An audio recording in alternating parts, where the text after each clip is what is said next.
Firefighters. What's the dumbest person you had to save in a stupid situation? Story 1. 2 I can recall. One specific. The specific one was a young girl around teenage years who decided those toddler swings with the seat you stick their legs through like a little basket so they can't fall out was made for a teenage girl. She got stuck and lost blood flow to her legs. We had to cut her down and get her to a hospital to have it safely removed due to it basically becoming a tourniquet on both her legs. The other is general, but it's people who didn't wear a seatbelt and the people they unalived as a result. You have less control of a vehicle when you're not being held in place, so those wrecks are more common as the first sign of trouble, your butt moves in the seat and reduces your ability to control the vehicle. You also become a projectile. If you're lucky, you only unalive yourself. If you're not, you wind up bouncing around and unaliving a passenger. Also, the leading cause of partial ejections and re-entry to vehicles, since nothing was holding them to the seats. So many times I could have just been there cutting someone out of a seat and them being barely beat up, but instead they had been scalped and perished or hit their kid or spouse or other family member or friend and unalived them. One in particular I remember was a large man not wearing a seatbelt in an overturned truck. He woke up while we were working on him cutting the passenger's side up to get down to him as the vehicle was on its driver's side down. He kept asking us how his son was. At first, we didn't get it. Then we realized he was laying on his 15 to 16-year-old son, and due to the man's size, we didn't see him. The son was wearing a seatbelt, but he perished because his father smashed into him and smothered him to perishing while we worked rather than just wear a seatbelt extender so his seatbelt fit. Also, don't lie to us about if he wore it. Your seatbelt won't fire the pre-tensioners if they're not engaged in the slot. They're designed that way. This is a circuit that is completed by the best being clicked in place, which is also how your car knows your passengers are wearing a seatbelt or not, and sets off that obnoxious alarm. There's also a sensor in the passenger front seat of most modern vehicles to detect the weight of a small person, which is why your sodas or pizzas or whatever set off the alarm. Just wear the dang seatbelt and don't lie. If you are wearing it, I won't be able to pull tons of slack on it when I arrive. Guess what goes in the report as the determining factor your insurance sees as to if you should have your medical covered as a result of an accident? Yep. I don't know what they do with their information, but I have to write it in the report. Source: State Vehicle Rescue Technician and Firefighter, mostly volunteer at this point. There was a horrifying but effective seatbelt advert when I was a kid, 90s England, that basically went, "Today, Joe unalived his mum, then sat back down, with the kid sitting in the back unbelted and smashing into the driver's seat." Turned me into one of those kids who would nag everyone about their seatbelts. But I've been in a couple of crashes since and walked away. That was one of the big things when I was driving rideshare. I had to make sure that everyone had their seatbelt on, otherwise insurance would not be covered on that ride. And heaven forbid, if there was any sort of accident, that everybody would be accounted for, just out of pure monetary responsibility alone, but just also for everyone's life safety. Story 2. I'm not a firefighter, but my brother's wife at the time was. There was this massive structure fire at a barn in town that drew out nearly every truck in the general area, like 3 towns worth of firefighters trying to get the thing under control. During all of this, there was some lady who continuously called 911 asking over and over again, "What's going on at the farm up the road?" According to her, this woman would have to be a complete moron to not realize what was going on, as the fire could be seen for miles.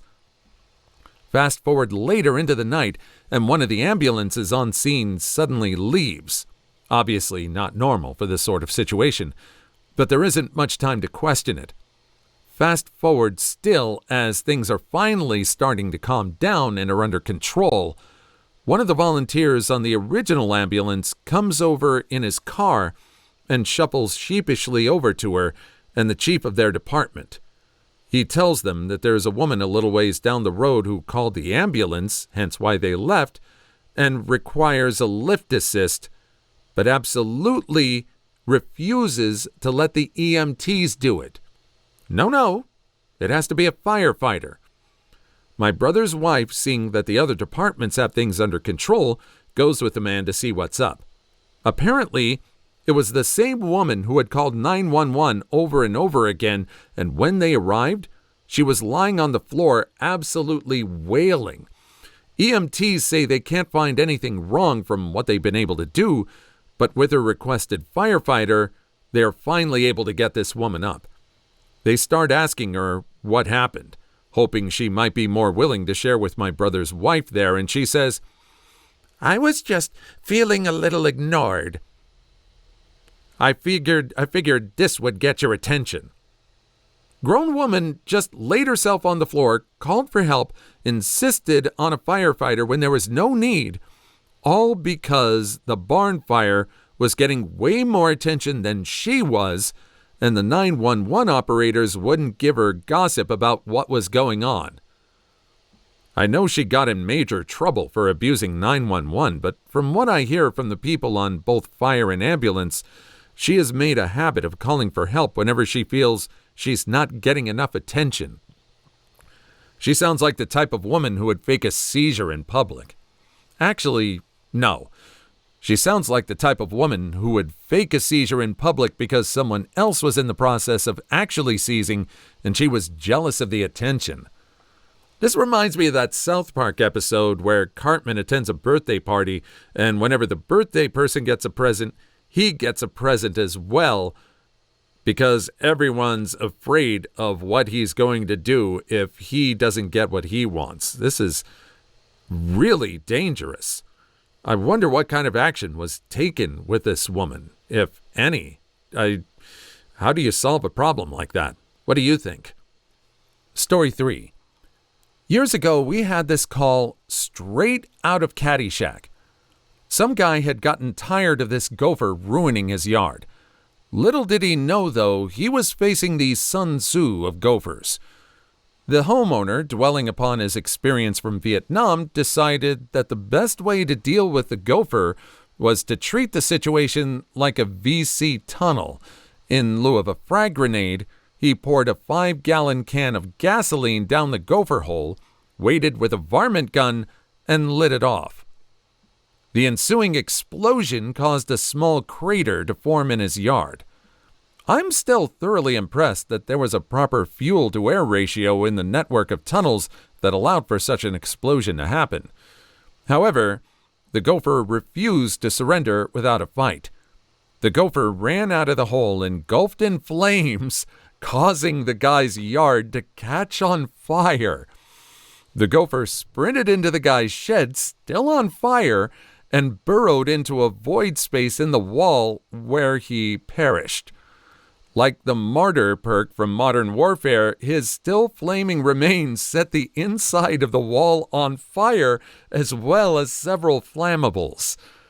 In the end, the guy's backyard was ruined and about a quarter of his shed burned down, taking out a bunch of power tools and a zero-turn mower. He definitely would have saved a few $1,000s if he had hired an exterminator. This reminds me of my dad. He hated fire ants, always had gasoline around to clean the grease, you know. Well, he would get bit by an ant and the fight was on. Gasoline was fetched and poured onto the mound, promptly lit, and the ensuing commentary delivered, deadpan, "I'll show them ants fire."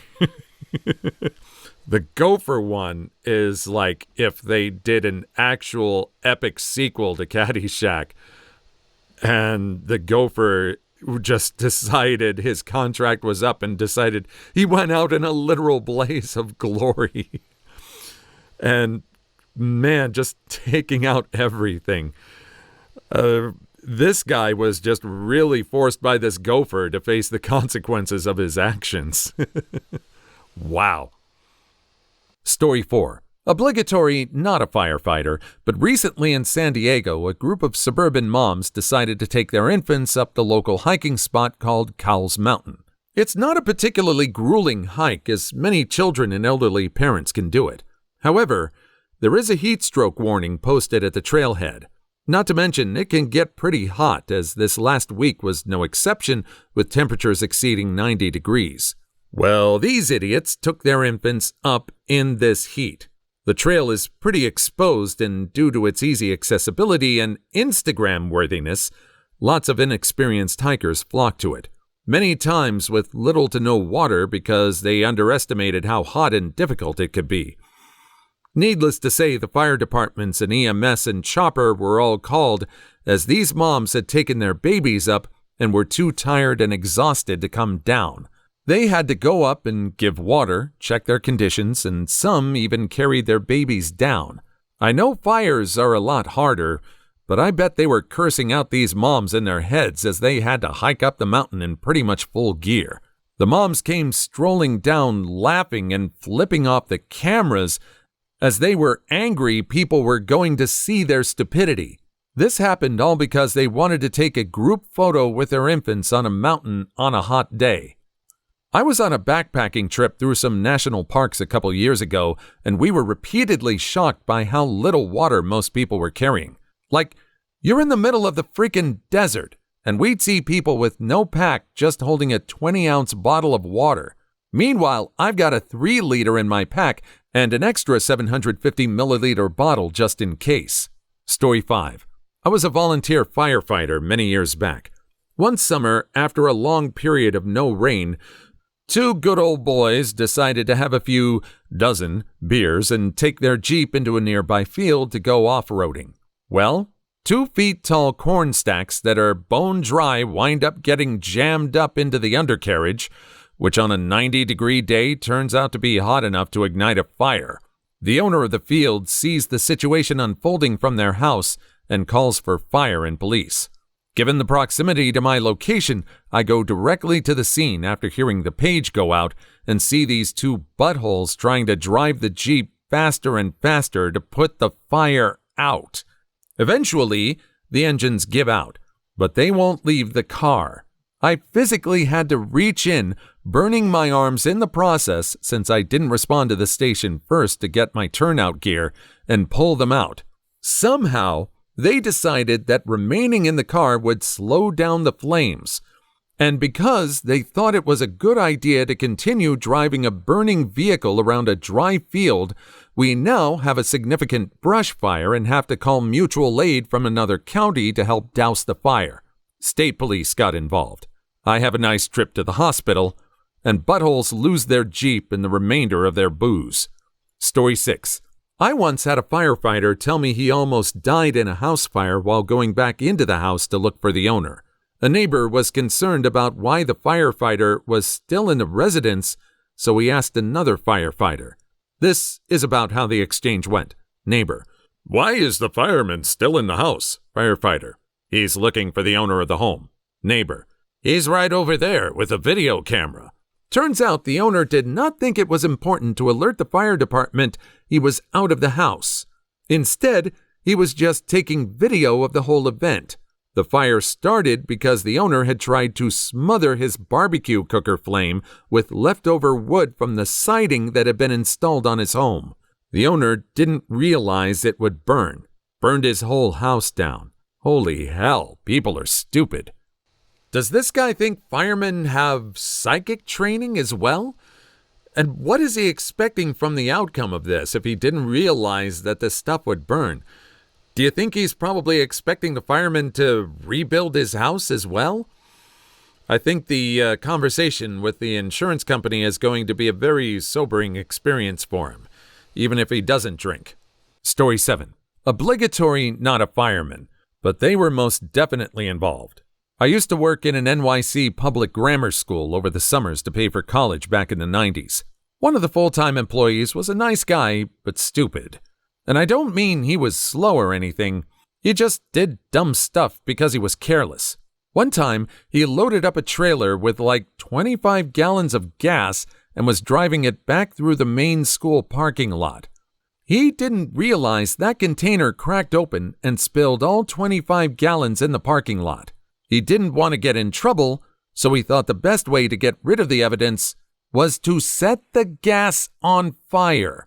He didn't realize that burning gas gives off a lot of black smoke, and a gigantic cloud of black smoke coming from a school generally attracts a lot of attention from first responders.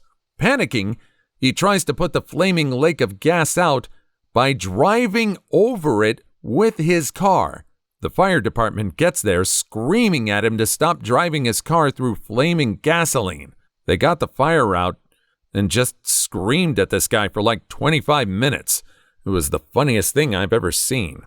Please like and subscribe if you've made it this far. I hope you'll enjoy the rest of the video and have a wonderful day.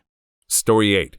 Not me, but Dad was a firefighter in NYC and once responded to a call at a Chinese food restaurant where the owner's walkway was iced over. He apparently didn't speak very good English and maybe understood the job of a fireman. Genuinely don't know.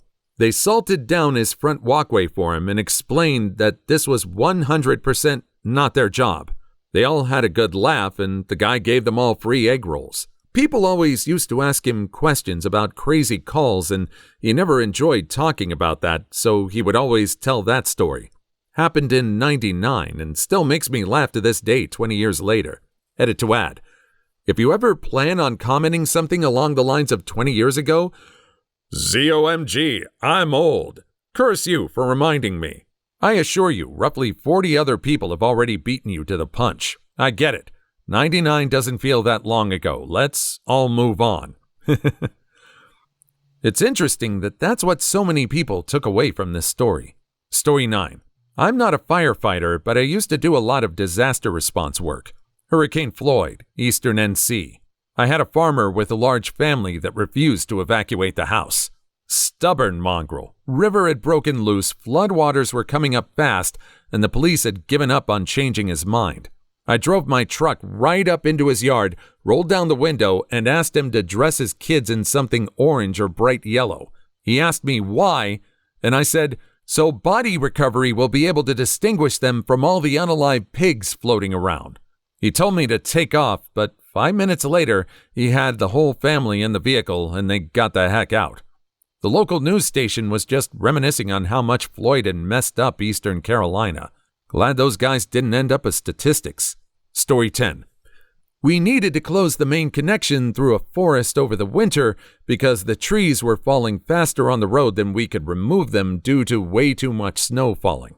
Also, the redirection was more than an hour longer due to the snow. One semi also thought he'd get through. He drove up to the trees and called the fire brigade and complained why we didn't remove the trees. As he was calling, a bunch of trees behind him also fell, locking him in. Some cars thought that they would come through, but turned around as soon as they saw the trees on the road. It stood there 1 month before the trees and the snow could get removed by us, so that at least the semi could back out. We needed another month until the road was free again. Story 11. I was the dumb call. My cat got her paw stuck under the dishwasher and was screaming bloody unaliving. I couldn't move her paw and I couldn't lift the machine, so I sat with her while my husband called the fire department. She chewed right through one of my favorite blankets in her stress. Firefighters arrived, not in full suits, but heavy boots and pants. Soon after they came around the corner to the kitchen, our cat miraculously was able to free her paw and take off to hide in the bathroom. The guys seemed confused, but at least it was easy. We thanked them profusely for being scary enough to free our cat, who had zero physical damage, not even a broken claw. I guess she hooked her claws on something and didn't want to let it go for love or money. Story 12. Former firefighter EMT. Easily the dumbest person I encountered was a mother of 4 who decided it would be an awesome idea to get a Facebook/Instagram-worthy picture of her kids, all under age 10, sitting in a rowboat. Mother untied it from the dock and thought she'd just pull them back with the rope that she forgot to hold on to. They floated a half-mile down the river before the two oldest boys managed to grab a branch hanging over the bank. It was really surreal to see 4 young kids, all in matching clothing, sitting in a boat waiting to be rescued. I have no clue what happened after, but they were physically fine, just scared, a little tired. But the mom was in full-blown panic mode and kept getting in our way. I hope she's making better choices now. Story 13.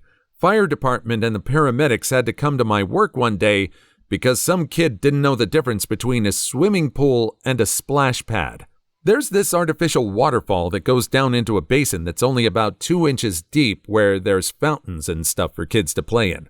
This kid decided to climb up the waterfall. There were multiple signs posted not to do this, and decided to dive off into the water below that again is only 2 inches deep.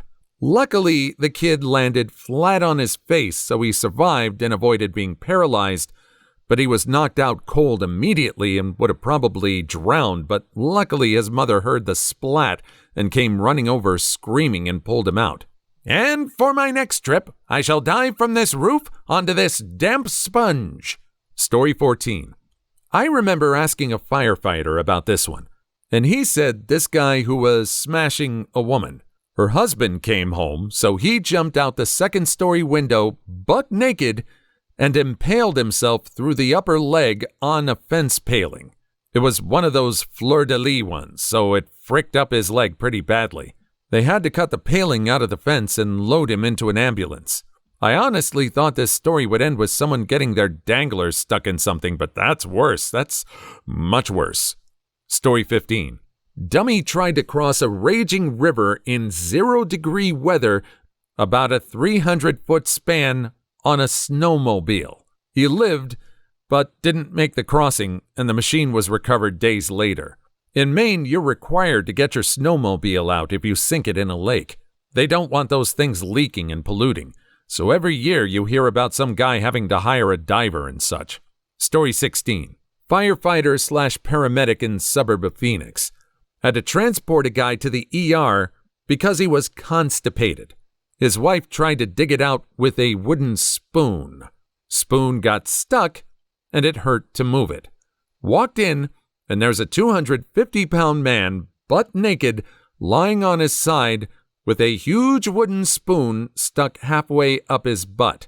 That is not why he had a spoon up his butt. Story 17. Had a fellow who was running from the police. He decided to climb on board a chunk of ice that was flowing down the river. I'm sure he thought he was a genius at the time, but the issue is that there isn't really a whole lot north of our town for a few hundred miles, so his long-term planning wasn't great. Eventually, we found him hiding in a small icy overhang on the side of the river, suffering from hypothermia.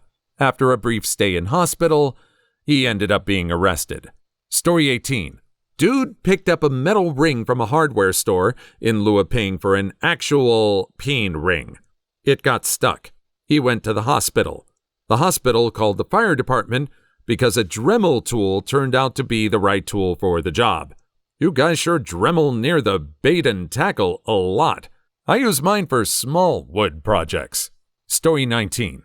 Heard this story from a friend. Emergency call comes in for a miscellaneous electrical hazard. Chief walks in and a woman tells him that the TV in the bedroom is making a weird noise. It's turned off, but there's a low buzzing sound coming from the area. Chief unplugs the TV, which she didn't think to do, and the noise doesn't stop. The TV is sitting on top of a chest of drawers, so he opens up the top drawer and finds this woman's vibrator just buzzing away. Super awkward. Story 20. Me and my dad are both firefighters, and he said one time they went to a house because an elderly man could not get out of the leather recliner because he had been sitting in it for a week straight, and his wife would just serve him drinks and food, and the guy never got up. He would just get drunk and urinate and defecate himself until he was physically stuck to the chair, and they had to cut him out. Ugh. Story 21. Had a drunk guy in Antarctica chase a penguin. Penguin stuck his beak through the offending drunk guy's calf. He got sent home, and a report on international treaty breach wound up on some Congress member's desk. Oh, McMurdo, how I miss thee. Wow, penguins are powerful. Story 22. A motorist had a bad alternator, and the car expired while she or he was driving. The electric lock controls stopped working. We were dispatched for a person trapped in a motor vehicle. On arrival, the advice was given to manually lift the lock knob. You can easily tell the ones who will not survive the first 24 hours of the zombie apocalypse. Story 23. Just asked this question of a firefighter friend. He saved a guy who was siphoning gas out of someone's car by sucking gas towards his mouth to start the siphon. The would-be thief was also smoking while doing it. Burns happen. Story 24. 2 bikini-clad girls had to be rescued from a swift-moving river in a canoe. Neither girl brought a life vest or a paddle. Something Poops Creek. Story 25. Former fire and rescue firefighter here. Have helped release several dogs and children stuck in the mechanism part of a recliner chair. Also, a bird stuck in a tree. Go figure. Story 26. It wasn't really his fault, but we had an old guy in a nursing home get his nuts stuck in a shower chair. Please leave your story in the comments. I would love to make a video on them in the future. Also, don't forget to like and subscribe.